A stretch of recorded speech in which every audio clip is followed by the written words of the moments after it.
ఒక ఇబ్బంది ఉండేది. మనకు 116 ఇస్తారు. ఇప్పుడు గమనించండి, ఎవరైనా దానం ఇస్తే 1116, 10,116, 1,116, లక్ష ఇచ్చాక మళ్ళీ 116 ఏమిటండి?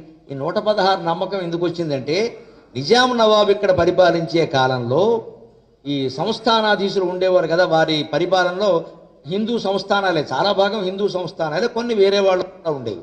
వాళ్ళందరూ ముఖ్యంగా గద్వాల మహార సంస్థానాధీశుడు, వనపర్తి సంస్థానాధీశుడు, వీళ్ళు పండితుల్ని బాగా పోషించారు. గోదావరి జిల్లాల నుంచి పండితులు వచ్చేవారు, తిరుపతి వెంకట కవులు వాళ్ళు.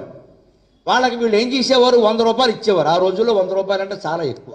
కానీ నాణం యొక్క విలువ నిజాం రాజ్యంలో వేరు, సర్కార్ రాజ్యంలో వేరు. గోదావరి జిల్లా అన్నప్పుడు సర్కార్ అనేవారు. ఇప్పటికీ సర్కార్ ఎక్స్ప్రెస్ అని ఒకటి ఉంది అక్కడ, అది ఆ ప్రాంతంలోనే పెడుతుంది, ఈ ప్రాంతానికి రాదు. సర్కార్ ప్రాంతం అంటే ఆ జిల్లాలను సర్కార్ జిల్లాలు అంటారు. సర్కార్ అంటే ఇంగ్లీష్ సర్కార్.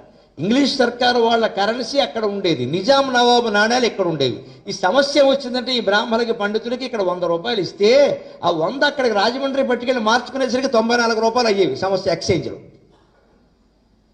ఈ 100 రూపాయల నాణ్యాలు పట్టుకెళ్ళి అక్కడ మారిస్తే అక్కడ 94 రూపాయలే ఇచ్చేవారు అక్కడ కరెన్సీ ప్రకారం. ఈ పండితులు ఏమనుకునేవారు? ఇచ్చేవాడు ఎవడో 100 ఇవ్వచ్చు కదా, మళ్ళీ 94 ఏమిటి అనేవారు.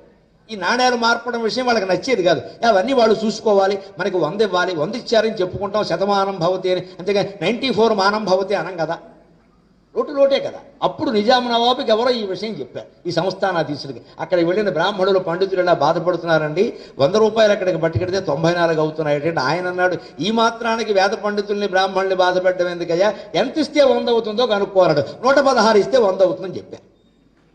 అందుకని అప్పటి నుంచి 116 ఇవ్వడం సంప్రదాయం. చారిత్రక పరిణామాలు గమనిస్తే చాలా విచిత్రంగా ఉంటాయి. ఈ చేతులు దడపడం కానీ 116 కానీ అందుకు వచ్చింది. అప్పటి నుంచి ఒక సెంటిమెంట్, ఏది ఇచ్చినా సరే 116 ఇవ్వండి, 10,116 ఇవ్వండి, 1,00,000 కోటి ఇచ్చిన వాడు కూడా 116 ఇస్తాడు, పై కనీసం 16 అయినా ఇస్తాడు. అక్కడి నుంచి ఏదో సున్న రాకూడదు, సున్న రాకూడదు అనేది సున్న పవిత్రం, పూర్ణ పదార్థం. కానీ 116 వ్యవహారం నిజాం నవాబు గారి కారణంగా వచ్చింది.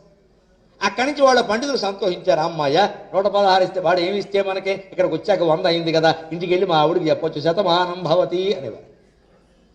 ఈ మార్పుడులో వచ్చినాయి పని.